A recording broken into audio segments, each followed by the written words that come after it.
اور چوتھی بات جو ہے وہ ڈیولپمنٹ کی ہے، جس کے اوپر 214 پروجیکٹس کے اوپر آرم فورسز والے، ان کو وہ کہتے ہیں کوئک امپیکٹ پروجیکٹس، اور ان کے اوپر کام ہو رہا ہے، جس کے اندر 53 تو صرف ایجوکیشنل انسٹیٹیوشنز ہیں، سکولز ہیں، واٹر پوائنٹس ہیں، 700 کلومیٹر تقریباً روڈ نیٹ ورک ہے، جس میں بہت کچھ ہو چکا ہے، بہت کچھ ہونا ہے۔ بٹ جنرل ریل کی یہ بات بالکل ٹھیک ہے کہ ابھی میچنگ رسپانس چاہیے سول ایڈمنسٹریشن کی طرف سے، اور اس کے اوپر میں آپ کو یہ بتانا چاہتا ہوں کہ سینٹ کے اندر بھی اور نیشنل اسمبلی کے اندر بھی ایک تو اس کے اوپر تقریباً ابھی چیزیں فائنلائز ہو رہی ہیں کہ آپ کا فوٹا کی سٹیٹس کے اوپر فیصلہ کیا جائے، اور ہمیں آگے ایک سٹیپ لینا چاہیے۔ یہ ایک بڑا تاریخی فیصلہ ہوگا جو فاٹا کے لوگوں کی مرضی کے مطابق ہوگا۔ میں اس طرف آتا ہوں، لیکن اس سے پہلے کہ یہ جو صورتحال ہے، افراسیاب خٹک صاحب، میچنگ رسپانس چاہیے۔ اب جو وہاں پہ ٹیمپرری ڈسپلیسڈ پرسنز ہیں، ان کی جو صورتحال ہے وہ آپ کے سامنے ہے کہ وہ کس قدر ایک دگرگوں زندگی سے گزر رہے ہیں۔ وہ علاقہ میدان جنگ بنا، وہاں پہ اپنی اب ضروریات ہیں اور وہ ضروریات تیزی کے ساتھ چاہیے۔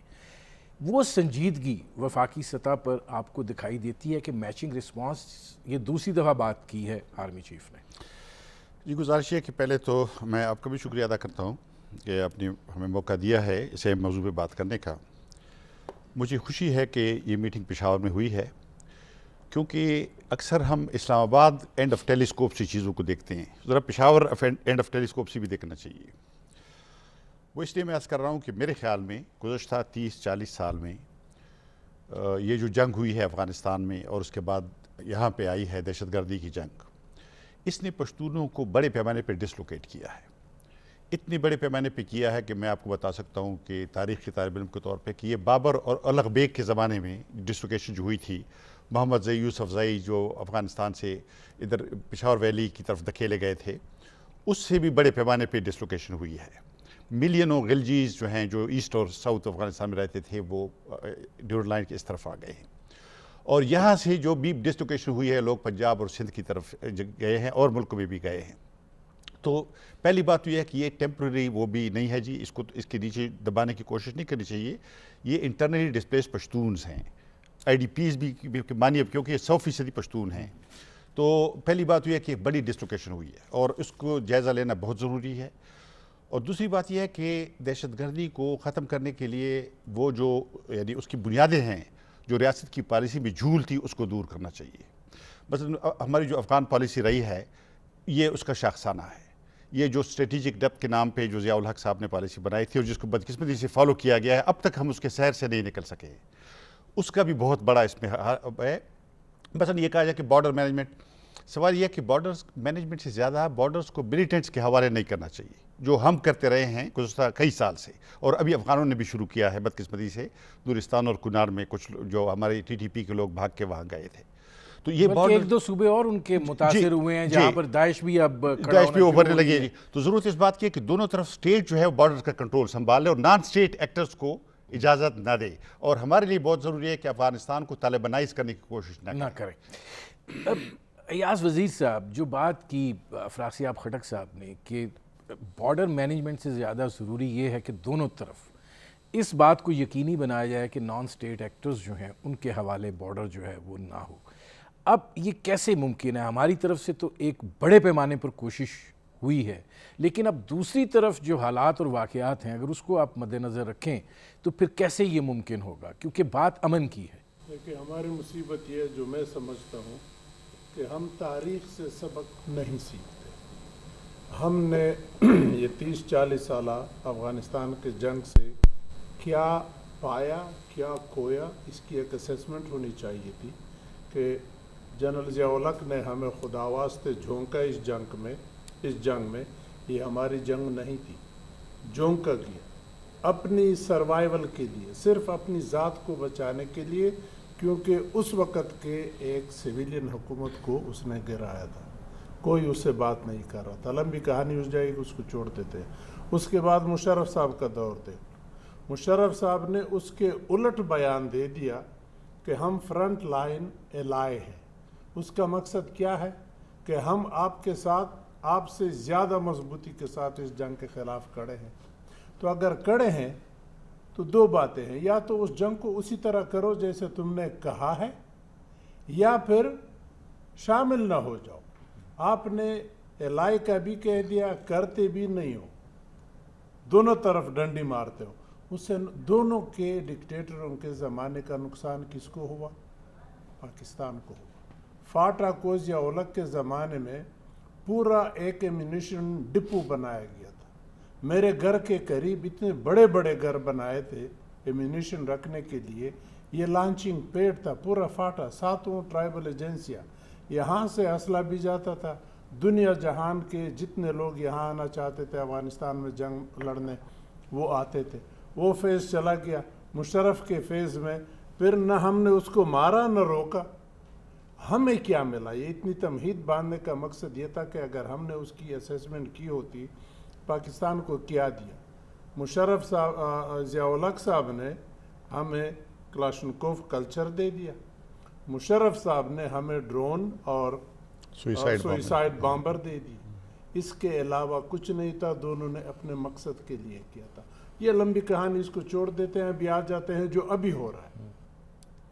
میں جو بھی آدمی اس کرسی پہ بیٹھا ہو جس پہ جنرل راحیل صاحب بیٹھا ہے یا نواز شریف صاحب جہاں بیٹھے ہیں، یہ دونوں بڑی اہم کرسیاں ہیں۔ ان کرسیوں کے مالکان پاکستان کی اس پالیسی کا تجزیہ کر لے کہ ہم نے افغانستان کے جنگ سے کیا ملک کے لیے پایا، کیا کھویا۔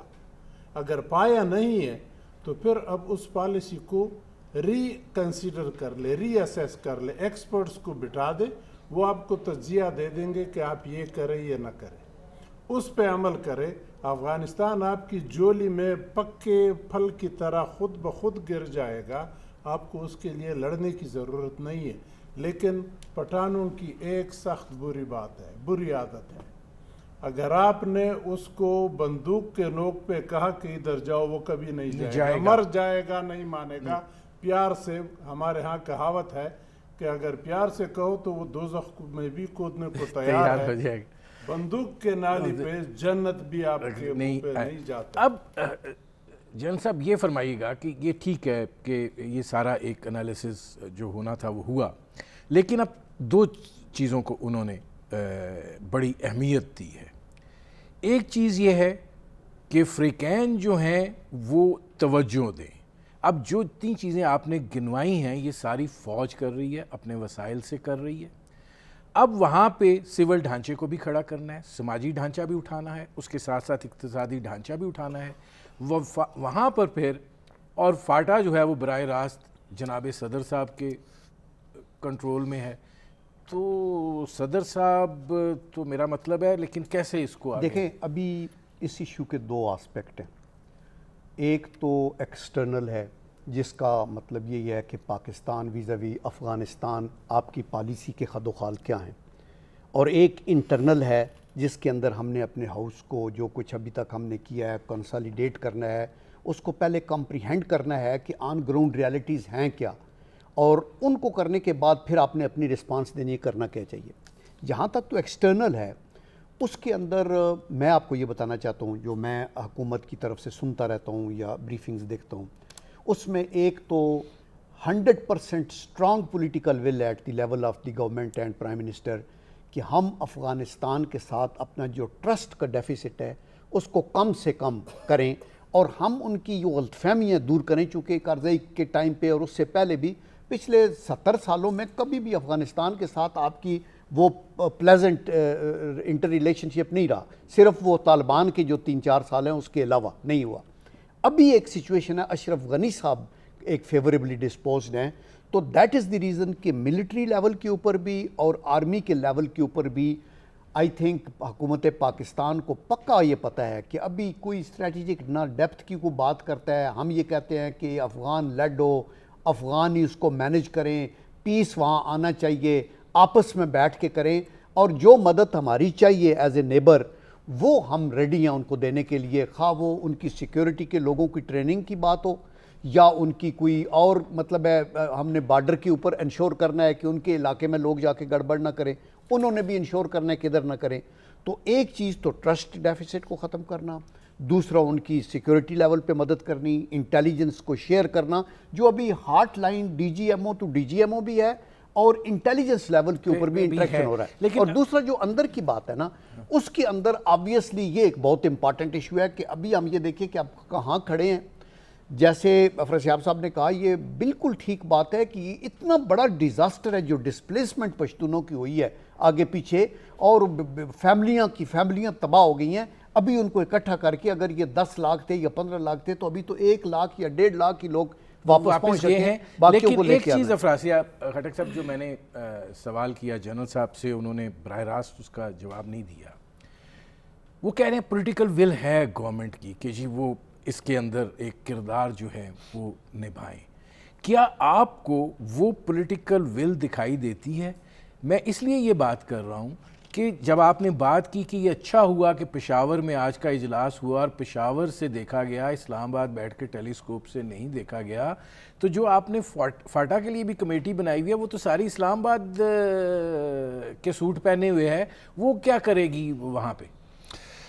جی دیکھیں، اب نیشنل ایکشن پلان کو 1 سال ہو گیا ہے، لیکن اس پر اس طرح سے عمل درآمد نہیں ہوا جس کے نتیجے میں ہم دہشت گردی کی جڑوں کو اکھاڑنے تک پہنچ جاتے ہیں. ہم نے زیادہ تر کنٹینمنٹ تک محدود رکھا ہے خود کو. پھر ذرا سوات میں جو آپریشن ہوا تھا اور فاٹا میں، اس کو تھوڑا سا موازنہ کریں، تھوڑا سا معمولی. سوات میں یہ تھا کہ ایک پولیٹیکل گورنمنٹ تھی اور فوج تھی، انہوں نے مل کر کیا، پولیٹیکل اونرشپ بھی تھی اور سپورٹ بھی تھی، اور فوج کی بھی اپنی جو پروفیشنل سپورٹ تھی وہ بھی حاصل تھی. تو وہ آپریشن کامیابی سے ہوا اور آئی ڈی پیز واپس چلے گئے قلیل مدت میں. لیکن اس طرح فاٹا میں ایسا نہیں تھا. ایک تو بہت بڑی ویکیوم کی بات میں اس لیے کر رہا ہوں کہ فاٹا میں ظاہر ہے کہ فوج کا اپنا حصہ ہے، انہوں نے کیا ہے، لیکن ایک طرح سے کوئی ایسی، چونکہ وہاں کا نظام ایسے ہے فاٹا کا کہ اس کی کوئی پولیٹیکل اونرشپ نہیں ہے، بدقسمتی سے اس کو جیسے رکھا گیا ہے وہی نوآبادیاتی دور کے، اس میں کوئی ان کے نمائندوں کو اختیار حاصل نہیں ہے، وہاں کی کوئی اسٹیٹس، کانسٹیٹیوشنل اسٹیٹس کا تعین نہیں ہوا. تو فاٹا میں مشکل بہت ہے لوگوں کو. یہ جو آپ کہتے ہیں ول کی کمی مجھے نظر آتی ہے. ول کی کمی اسلام آباد میں ہے تو فاٹا میں تو ذرا زیادہ ہے، یا کسی جگہ چترال میں ہے، دوسری جگہ تو ذرا دور ہے. خود اسلام آباد میں آپ دیکھ رہے ہیں کہ ہماری حکومت جو ہے بعض اقدامات اٹھاتی ہوئے گھبراتی ہے. حالانکہ اگر آپ ریاست کو دفاع کرنے کے لیے کھڑے ہوتے ہیں تو آپ کو رسک بھی لینا ظاہر ہے. کوئی کسی ملک کا، ریاست کا دفاع ایسے تو نہیں ہو سکتا کہ آپ یعنی سب کو خوش رکھیں، ایسے لوگوں کو بھی خوش رکھیں جو آپ کے خوشی پہ خوش نہیں ہیں. یہ تو نہیں ہو سکتا. اس میں ایاز وزیر صاحب یہ فرمائیے گا کہ فاٹا کا جو سلسلہ ہے، اب دیکھیے یہ بات جب آپ سماجی ڈھانچے کی بات کرتے ہیں، اقتصادی ڈھانچے کی بات کرتے ہیں، تو پھر آپ کو اس کو ایک مین سٹریم لیول میں اب لانا ہوگا، کیونکہ آپ اس سٹیج پہ پہنچ چکے ہیں جہاں پہ آپ اس کو لاوارث نہیں چھوڑ سکتے. اب وہ آتا ہے براہ راست صدر صاحب کی، اس میں آپ صدر صاحب کو تو فاٹا کا بالکل علم نہیں ہے، ان کو تو شاید پریزیڈنٹ ہاؤس کے باہر کی بھی صورتحال کا علم نہ ہو. کیسے اس کو جو ہے آپ سٹریم لائن میں لانے کی بات کر سکتے ہیں؟ کیسے اس کا کوئی ایسا سلسلہ استوار ہو سکتا ہے جس کی طرف ایک سے زائد مرتبہ اب اس شارٹ سپین آف ٹائم میں آرمی چیف اس کا اظہار کر چکے ہیں کہ بھائی سنبھالو اس کو؟ دیکھیں، اس سارے مسئلے کا جڑ ہی میں سمجھتا ہوں فاٹا کے اندر یہ ہے کہ ان لوگوں کا اپنے علاقے کے اوپر کوئی تسلط نہیں ہے. حکومت، گورننس، اس میں ان کا نہ کوئی رول ہے، نہ کوئی ان سے پوچھتا ہے. 68 سال ہوئے پاکستان کے، ہم وہی فرسودہ نظام انگریزوں والا FCR کے تحت فاٹا کو چلاتے ہیں، جس کے اندر فاٹا کی آواز نہیں ہے، نہ فاٹا کے لوگوں سے مشورہ کیا جاتا ہے، نہ فاٹا کے لوگوں کو ایڈمنسٹریشن میں جگہ ہے کہ یا گورنر ان کا ہوتا یا وزیر ان کے ہوتے یا ان سے مشورہ کیا جاتا. ان کو ایک غلام کی حیثیت سے جو فیصلہ اسلام آباد، پشاور، گورنر یا یہاں کے لوگ کر لے، وہ فاٹا کے اوپر امپوز ہو جاتا ہے. ابھی مین سٹریمنگ کی بات تھی، نیشنل ایکشن پلان کی ایک امپارٹنٹ نقطہ یہ تھا کہ فاٹا کو مین سٹریم کر لیں. میں سمجھتا ہوں پورے